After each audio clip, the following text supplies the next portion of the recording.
Relationship with Eliza lasted 8 years. I loved her for that entire time, but just a week before our planned wedding, I happened to see her personal journal. Inside, in her neat handwriting, she was writing about how much she missed another man and the magic of the first time they were together.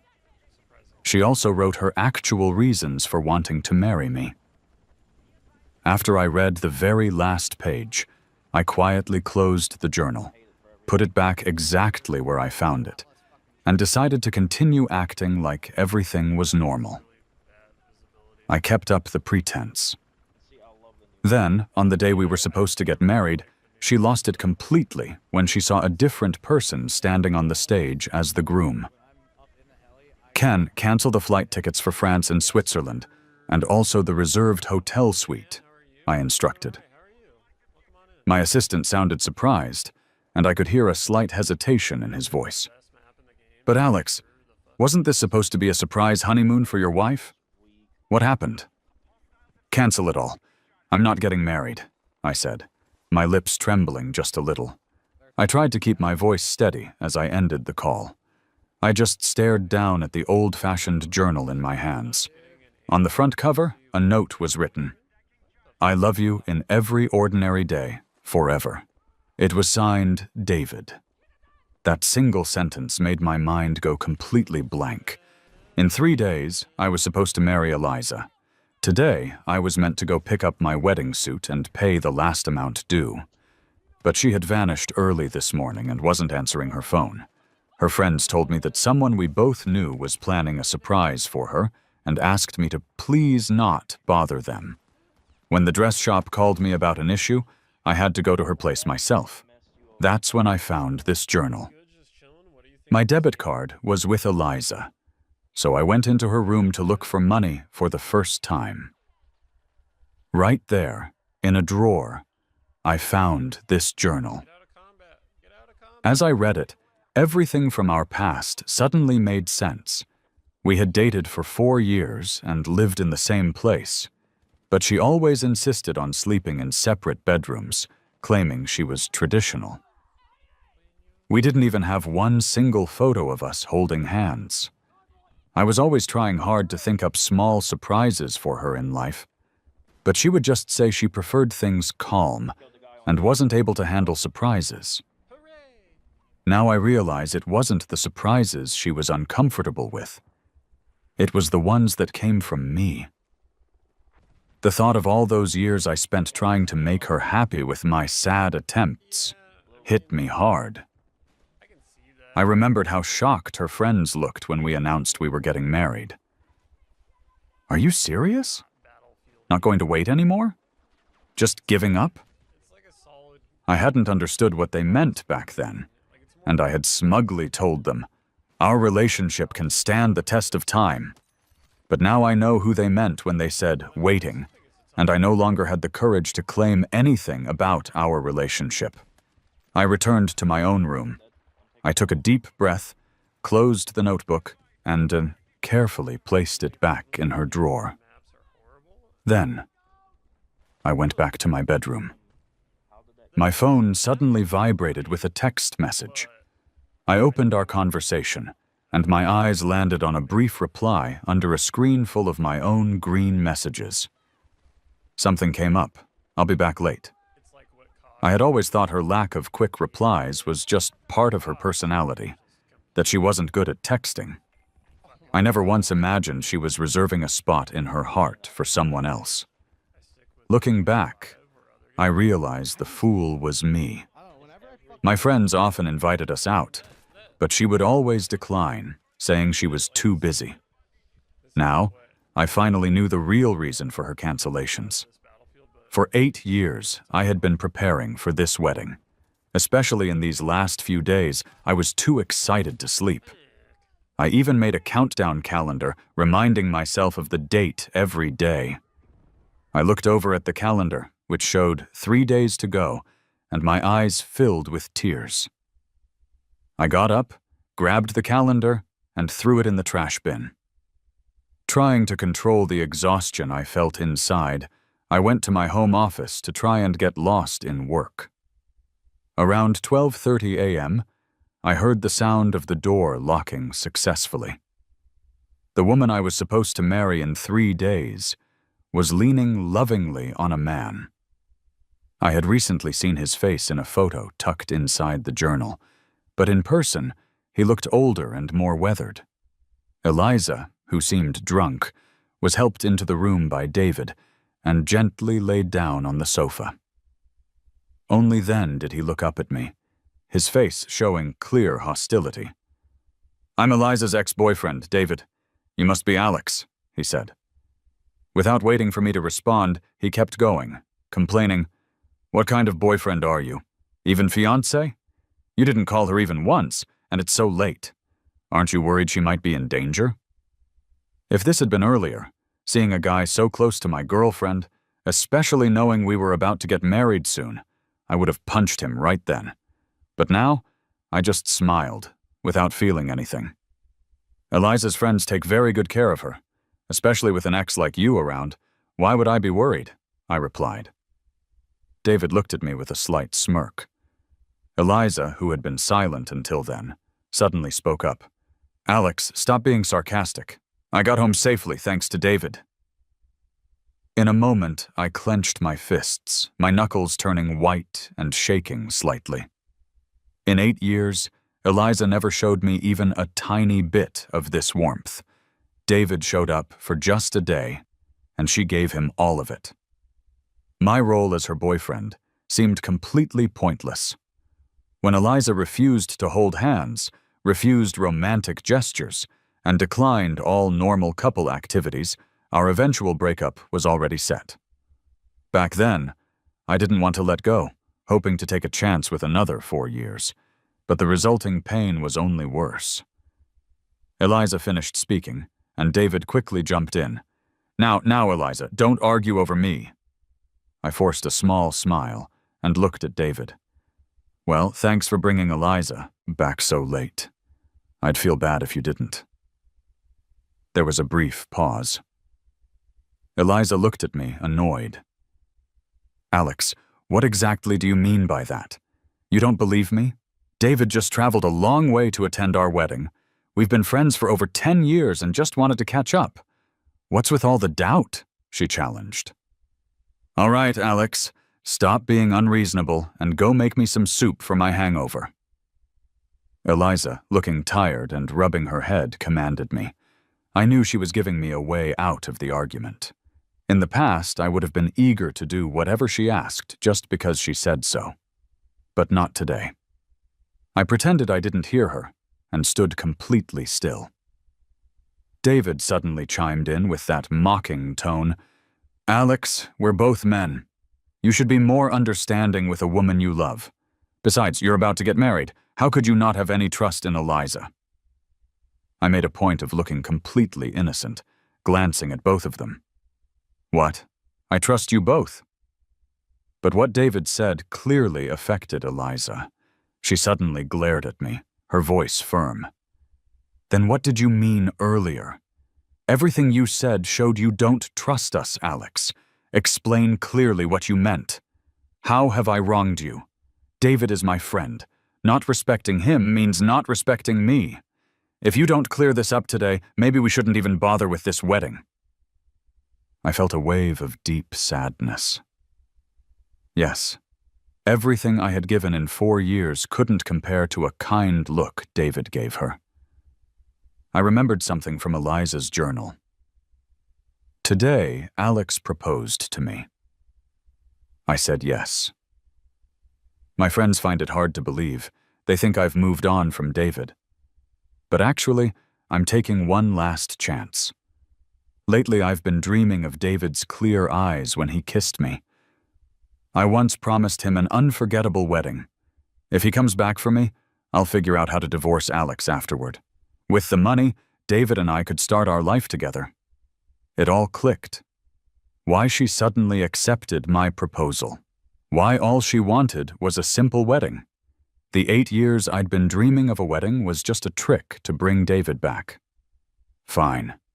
If they were so in love, then I would make their wedding happen.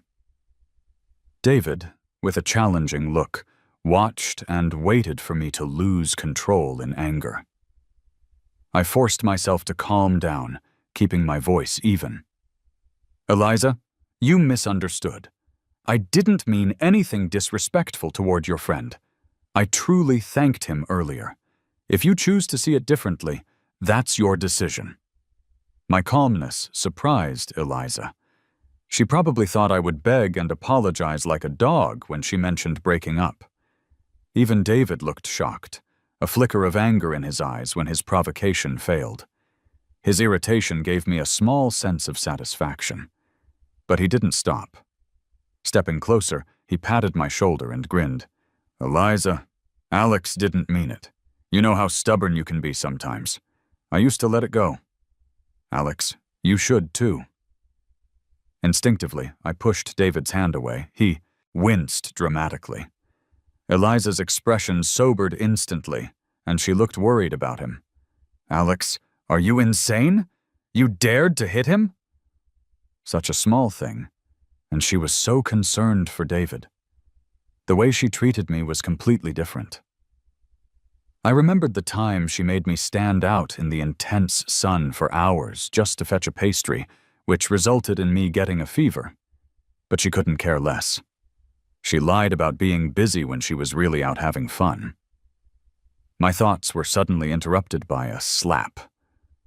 A slap. Of all things, my first actual physical touch with Eliza came like this, and that slap completely wiped away any remaining feelings I had for her. My decision was final. This wedding, in 3 days, was the only thing left to see through. Alex, apologize to David right now. I almost started laughing. Meanwhile, David was standing behind Eliza, wearing a smug smile. I forced myself to put on a terrified performance. My mistake. I didn't realize you were so delicate, David. Just a light touch and I hurt you. Sorry, but I'm a germaphobe. When your hand got close, I couldn't handle the smell, I said. I saw David's face twist up in disgust. He turned to Eliza. Eliza, don't let this cause problems between you and Alex. He's going to be your husband, starting a marriage with you. And David paused, shaking his head with a sad smile. I never had the courage or the money to make you happy. I probably won't get that chance. But seeing you happy is enough for me. David, actually, Eliza started, but I cut her off. Eliza, it's late. We have a lot to do tomorrow. David needs a good rest after today. I'll walk him downstairs. Eliza gave me a conflicted look, but didn't say anything. I walked over with a friendly smile, gently took David's arm, and pulled him toward the door. Once we stepped outside, I immediately let go of his arm and stopped, my face expressionless. Take your time. Show yourself out. David looked a little surprised, but then he smiled at me. Eliza can't handle her drinks. When you get back, make her some honey water. Not too much honey because she doesn't like it too sweet. And don't make it too hot. He paused, then quickly continued. Oh, I almost forgot the most important part. Tonight you'll have to keep an eye on her. Eliza moves around a lot in her sleep and always kicks off the covers. Make sure she doesn't get a cold. She used to keep me up all night with her tossing and turning. He seemed a bit embarrassed and added, Sorry, I didn't mean anything by it, just... I cut him off with a polite smile. It's fine. No need for all that worry. I'll get her to move around a bit when we get home.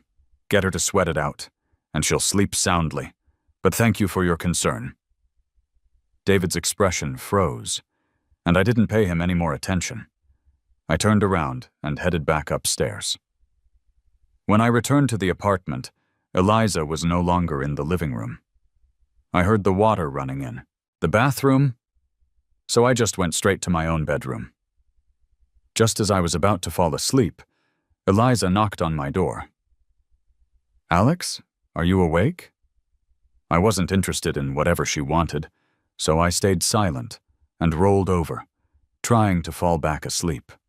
After what felt like a long time, I finally heard her footsteps moving away, and then the soft sound of her door closing.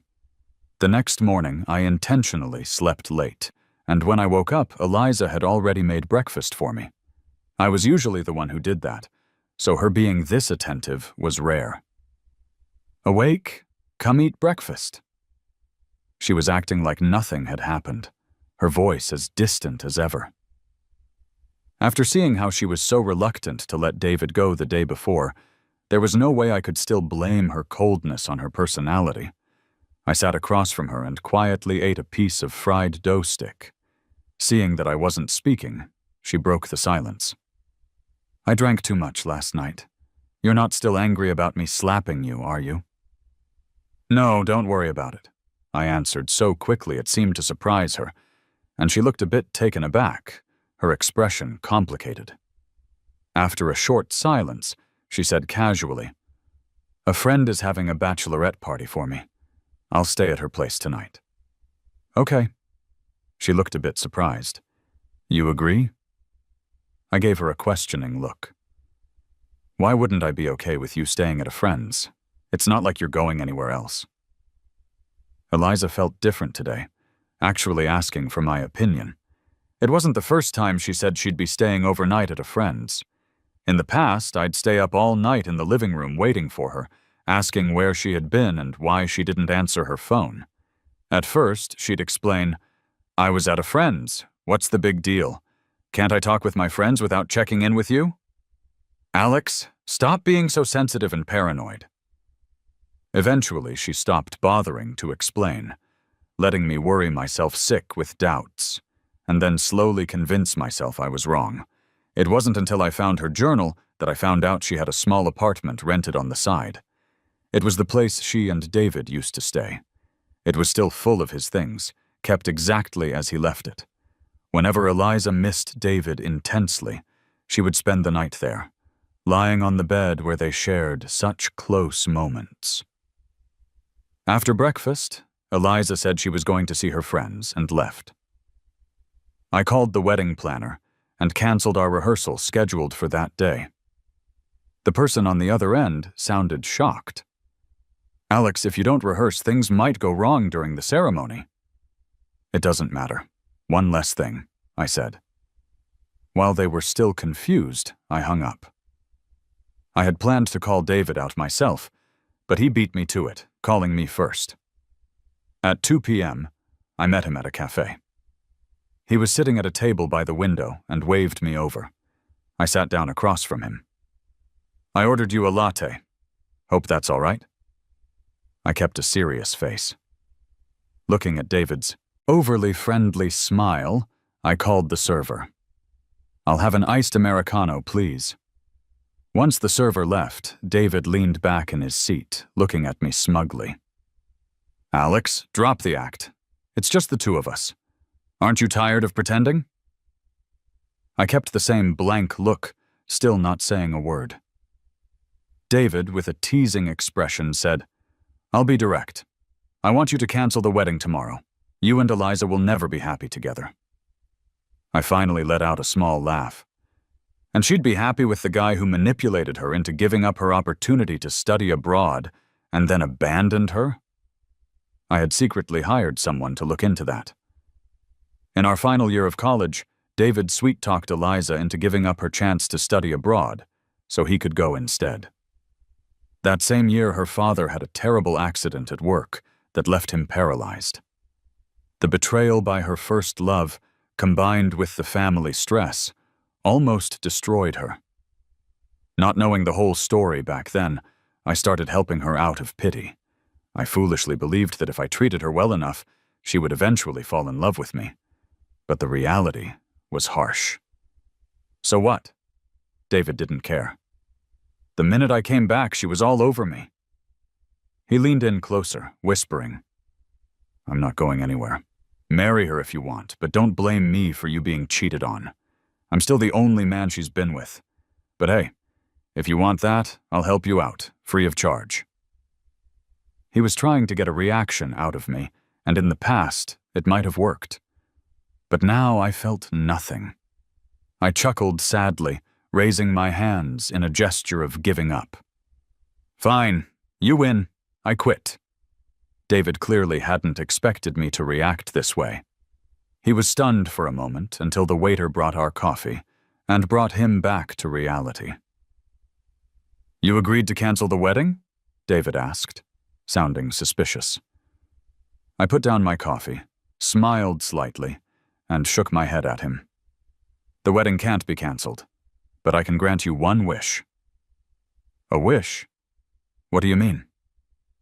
I paused for a moment before continuing. The wedding. I'm giving it to you. As I left the cafe and got back into my car, I took a deep breath and pulled out my phone to call my parents about the situation. There was a long silence on the other end of the line before my father finally sighed. Take care of yourself, and try to come home when you can. After hanging up, I had my assistant book me a flight to the Maldives. I needed to clear my mind. By the next afternoon, Eliza still hadn't returned home, even though today was supposed to be the day we got our marriage license. Normally, I would have called Eliza repeatedly by now, but this time, she called me first. Alex, last night was crazy, and a friend got sick. I'm staying to take care of her tonight. I'll head straight to the wedding place tomorrow. I couldn't tell if she was telling the truth, and I wasn't going to waste time trying to figure it out.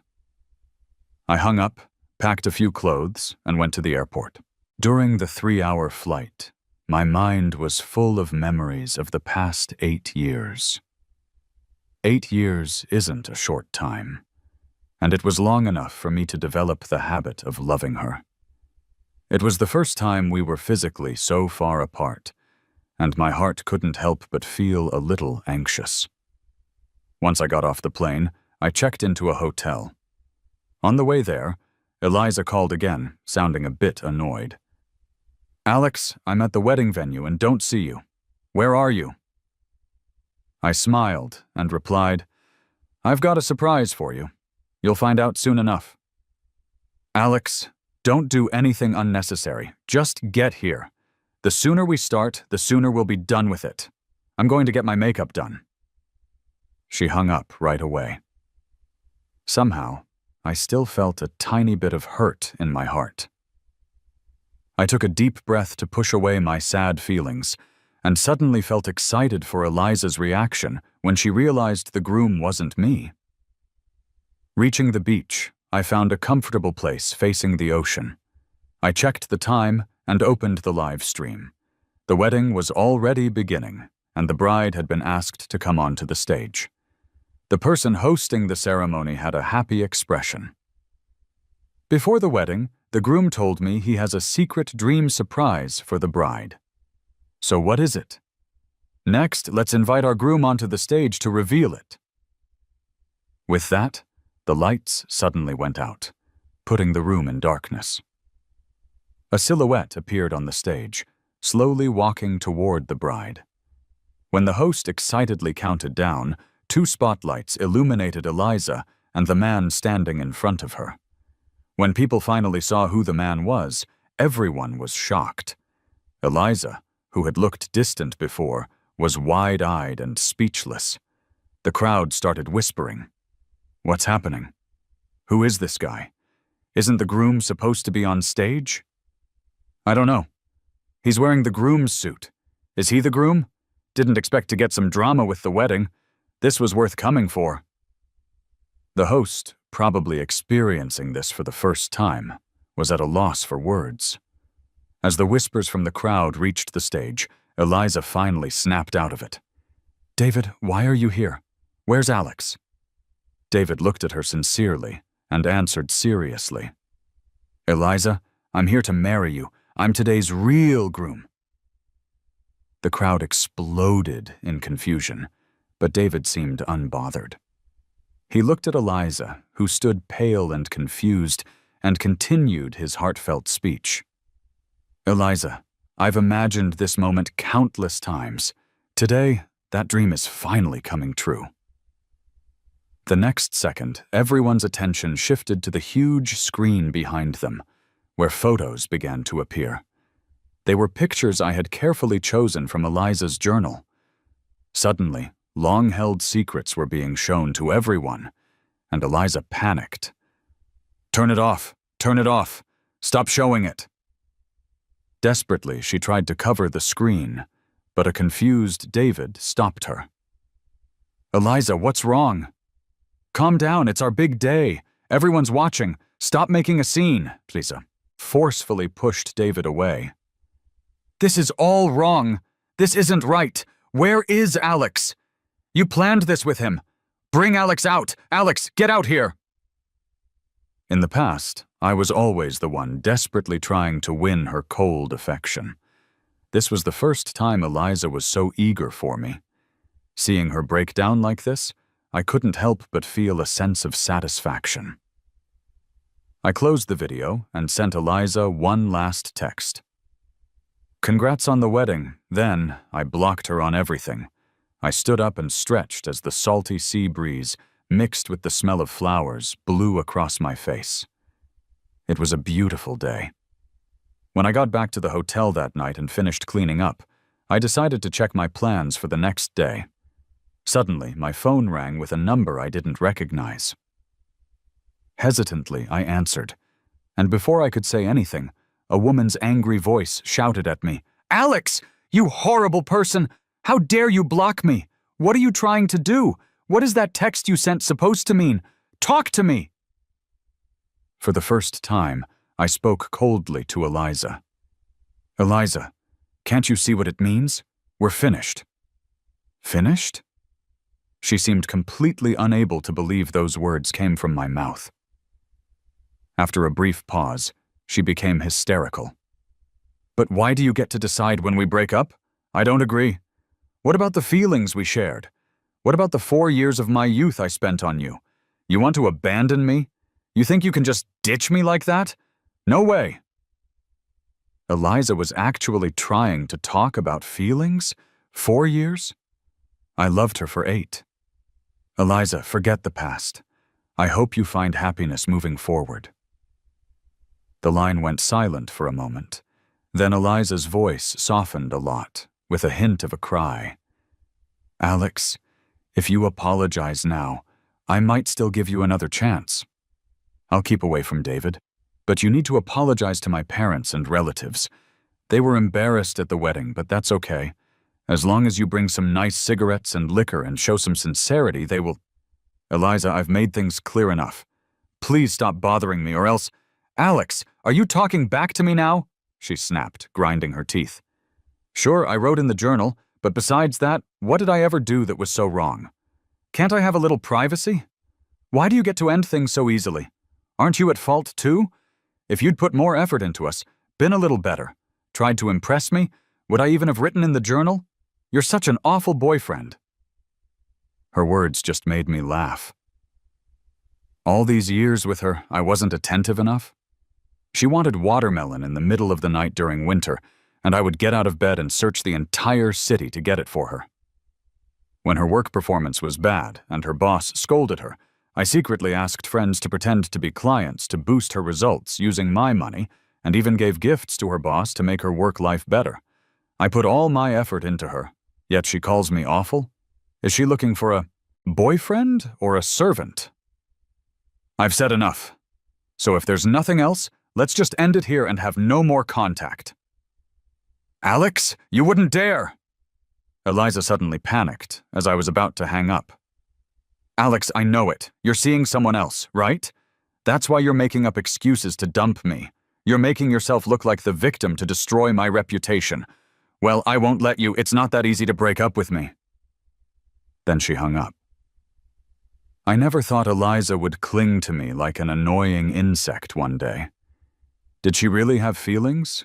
Or was she just upset that she couldn't stick to her plan of marrying me to get my money? I shook my head with a sad smile. Whatever it was, I put her number on my block list again and went back to planning my next trip. I thought Eliza would want to keep some dignity for herself, but she went all out. She kept calling and texting me with new numbers. She started off mean, like before, but then her messages became pleading. "Alex, when I agreed to be your girlfriend, you promised to take care of me for life. Did you forget? Alex, what am I to you? Do you know how my life has been? I lost my job. My parents think I'm a disgrace, and everyone is pointing fingers at me. Is this what you wanted? Alex, I was wrong. I've paid for my mistakes. What more do you want from me? Alex, would you forgive me if I died? Fine, I'll allow that, I thought. I assumed it was just her being dramatic, so I didn't pay any attention. Until my dad called, saying Eliza had shown up at their house, threatening to hurt herself unless I came to see her, and was begging me to get back together. I had to cut my trip short and rush home. When I returned, Eliza was sobbing on the sofa. Seeing me, she started crying even louder.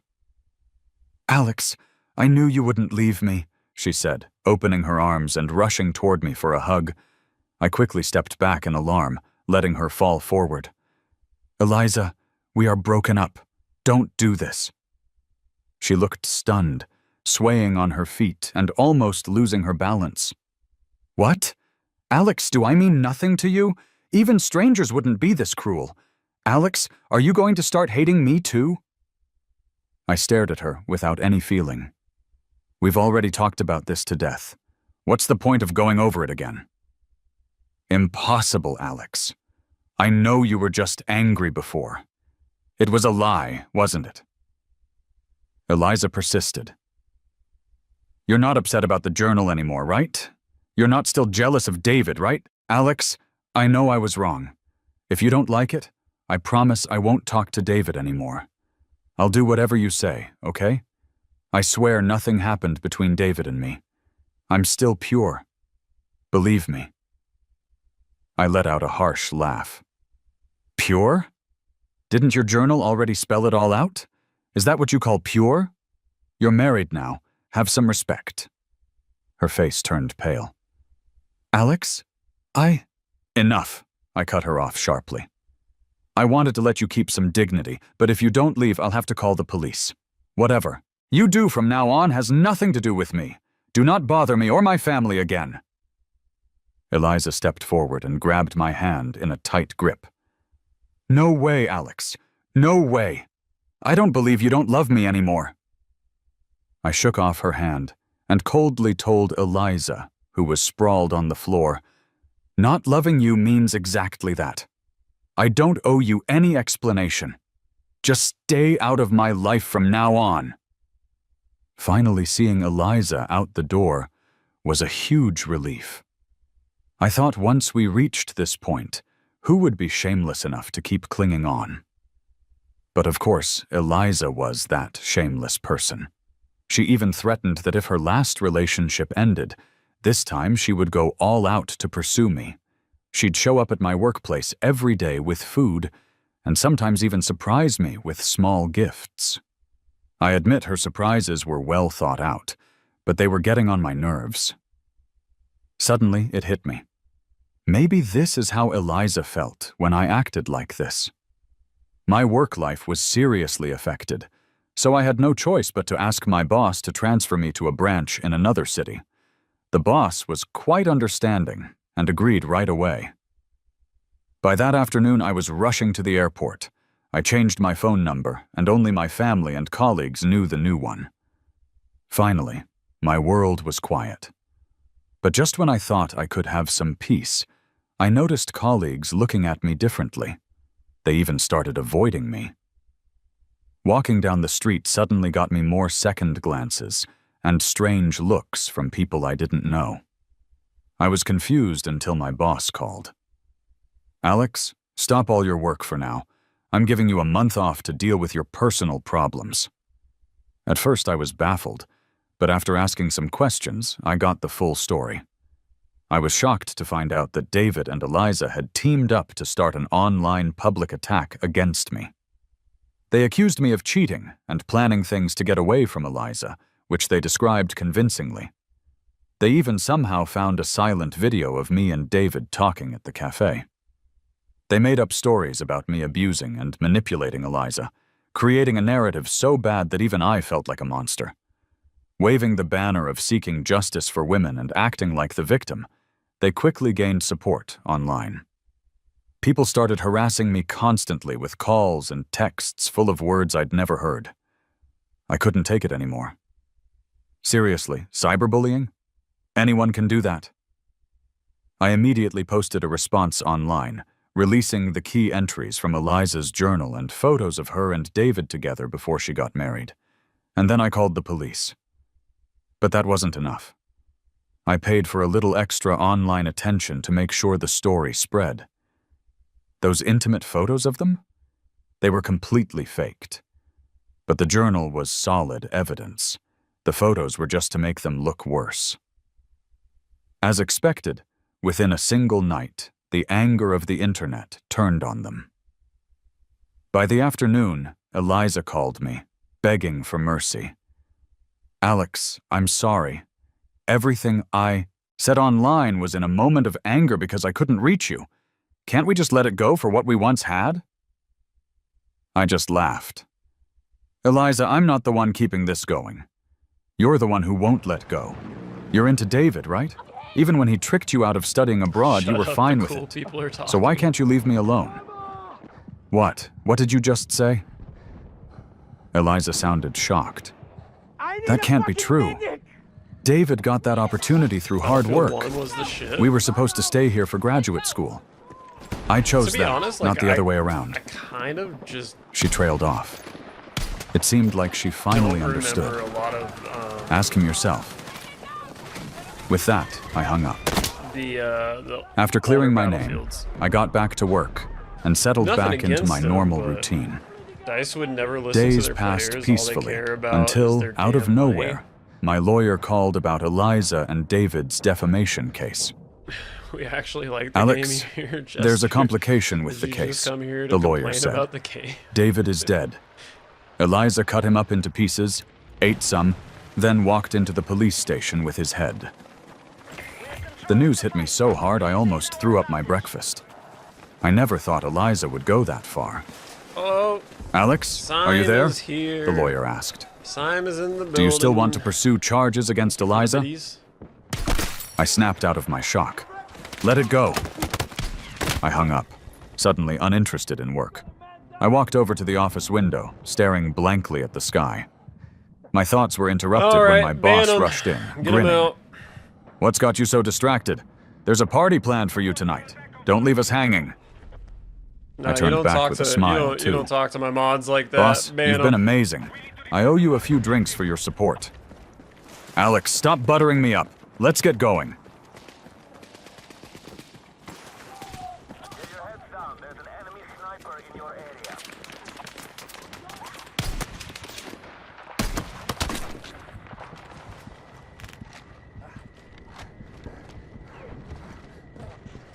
Deserved. Yeah. The enemy have secured more objectives. Let's strike back. The enemy are attacking objective Echo. That was hot. Kurt Angle music? Nah, you suck. Deserved, yeah. Good morning, everyone with teeth. It's kind of rude. Attention! Objective Charlie is under hostile attack.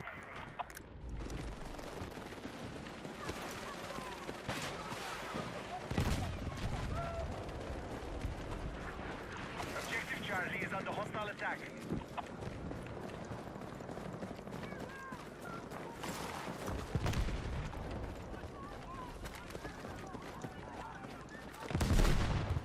Our attack on Echo is in progress.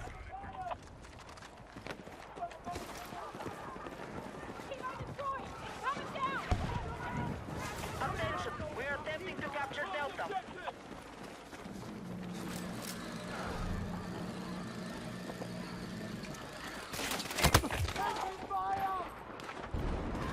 Open your eyes. Oh, they're kidding you. Grr, ad. Yeah. Objective Echo neutralized. Gun show, I knew my nipples were hard.